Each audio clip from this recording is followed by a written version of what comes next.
Hi again, Risa here, back with another episode of Ask Risa. You may notice that I am not in my usual recording space. I'm actually sitting in the back seat of my car right now. I am out of the office, but this is my best chance to record this video, so I'm gonna go ahead and do it here from the car. So, I don't know. Apologies if it gets weird or if somebody walks past behind me. I don't know what's gonna happen. I'm in the parking lot of a golf course. So anyway, this is my weekly video series where I talk about wedding planning questions, and if you've been with me for a while, you know the drill. Last week I was talking about how to choose your wedding party members and basically red flags to look for and types of people to avoid. And so this week I thought I would talk about putting together your guest list, because that also involves people. Not necessarily people you want to exclude, but just how you decide who should be on the list for your wedding. The number of guests that you have for your wedding is the single greatest driver of your expenses. So the more people you invite, the more expensive your wedding is going to be. So I just want to get that out there right at the beginning. If you have a limited budget, the best way to get the most bang for your buck is to limit your guest list as much as possible, because catering is one of your biggest expenses for a wedding. And the more people you have, the more food you need, the more drinks you need, the more desserts you need. Then you need more tables, you need more chairs. Once you have more tables, then you need more centerpieces. If you're doing take-home favors, you need more of those. You need more invitations, you need more programs if you're doing them, menus if you're doing them. Everything just grows when you have a higher guest count. So definitely that is something to keep in mind. The other big rule when it comes to the guest list is it's the golden rule, which is he who has the gold makes the rules. Same thing goes for weddings.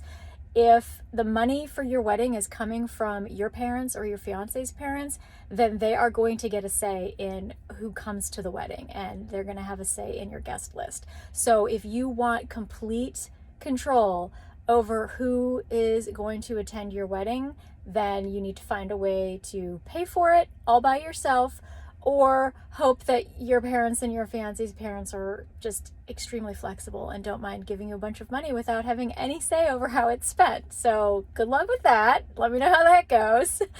So there's basically three large categories into which people coming to your wedding will fall: either family, friends, or coworkers. And then within each category, there are subcategories. So I will walk you through those step by step.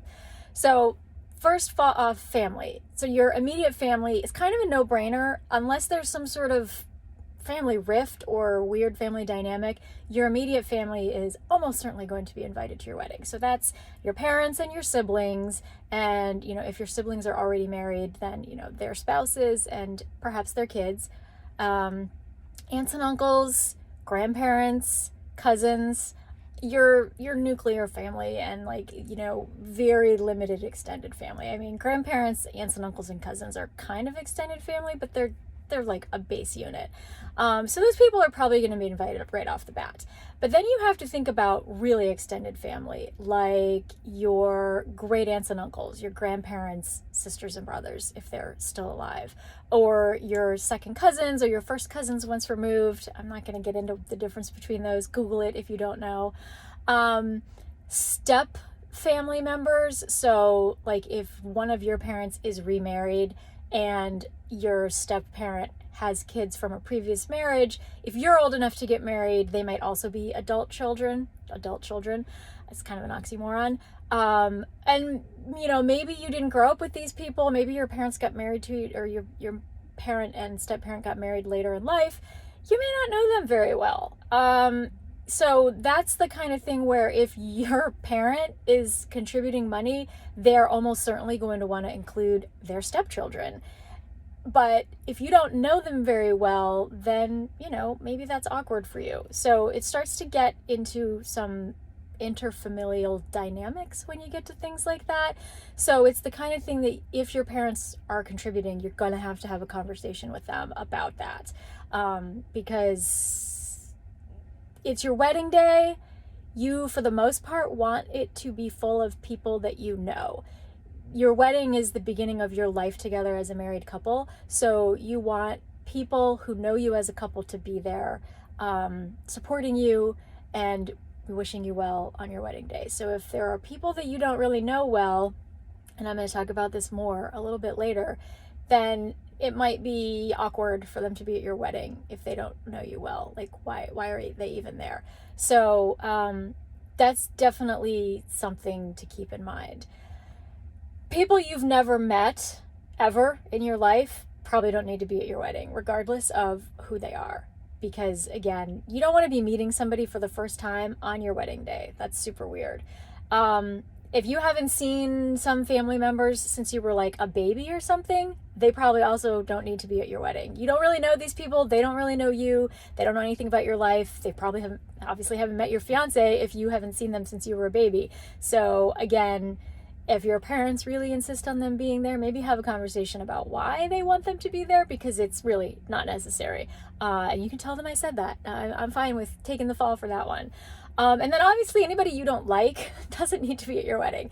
If you have a cousin or something that you don't talk to because you don't like them or whatever, you don't invite them to your wedding. And if your mom tells you you have to, you tell her that I said, no, you don't. Don't have anybody that you don't like at your wedding. That's like rule number 1. So that pretty much covers family. Then we get to friends, which is actually the biggest category, because there's going to be your friends, your fiance's friends, friends you have as a couple, and then your parents' friends and his or her parents' friends. So the friends category is vast. I like to put parameters on the potential guest list to keep it manageable. So for example, when my husband and I got married, we had been out of law school for about 3 years, and we had a lot of friends from law school that we considered inviting, but we decided that if we hadn't seen particular people since we graduated from law school, so in that 3-year time period, they probably didn't need to be at our wedding. So that was like the cutoff. So you can decide for yourself what your cutoff is going to be, but it's good to have a time limit. So if you haven't seen anybody in the last year or the last 3 years or the last 5 years or whatever, then they probably don't know you as a couple, and they probably don't need to be there at your wedding. Again, like I said before, your wedding is the beginning of your life as a couple. So people who know you as a couple, definitely you want to include them. People who don't know you as a couple, way less important to include them. So then when you get to your parents' friends and your fiance's parents' friends, again, you might have to have a conversation with the parents about this. And let me just say this right now. Anything having to do with your parents, your family, your parents' friends, you need to have that conversation. Anything happening with your fiance's parents or your fiance's parents' friends, he or she need to have that conversation. So break up the duties respectively to your parents. You shouldn't be talking to your fiance's parents about trying to limit the guest list from their side, because that's not going to work for anybody. Again, with parents' friends, if you've never met these people, they probably don't need to be at your wedding. If they're really close friends with your parents, you probably will have met them somewhere along the way. If your parents are involved in a social club or a country club or something like that, and they have a lot of friends who are from the club, those people don't need to be at your wedding. Again, this is your wedding. It's the start of your married life. It doesn't really matter if they're your parents' friends from the club if they've never met you and they don't know who you are.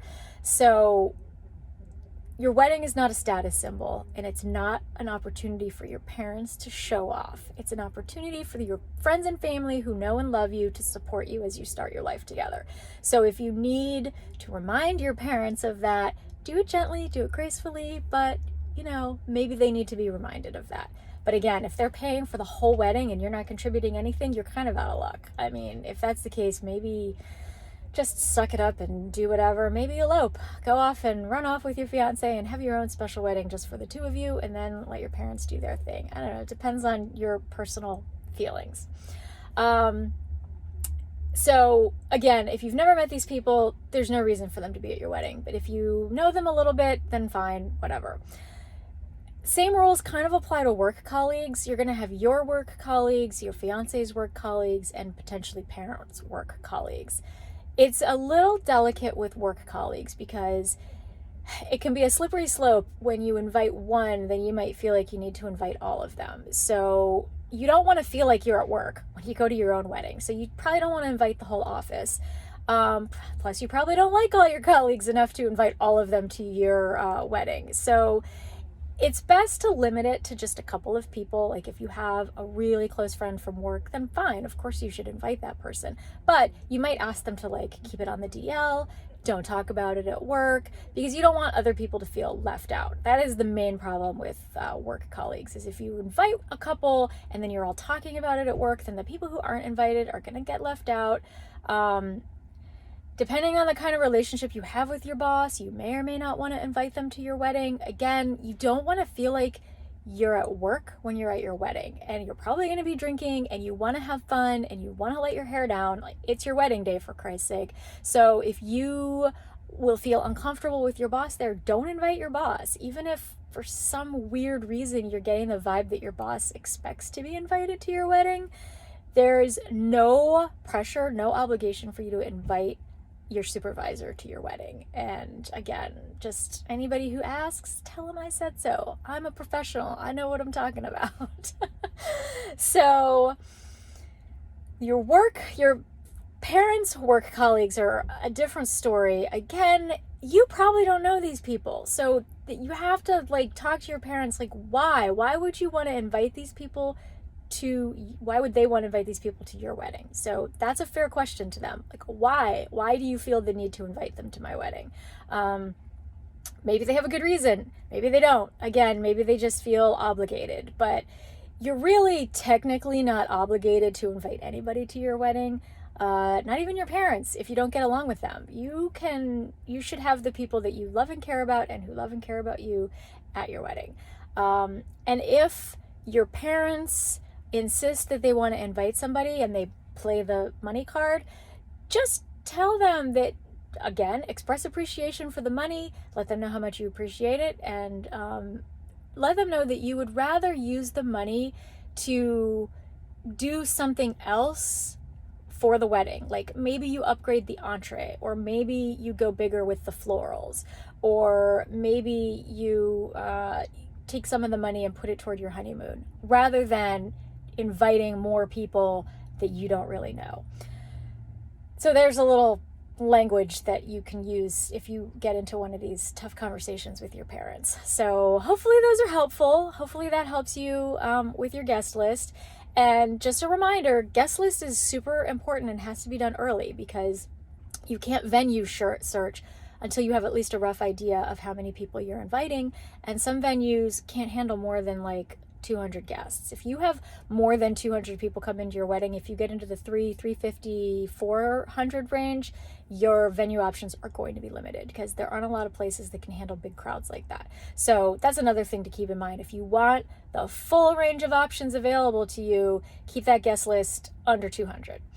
So if you have any questions, let me know. I'm happy to answer them, and I will be back next week to talk about something else. And hopefully I won't be sitting in my car that time. All right, bye for now.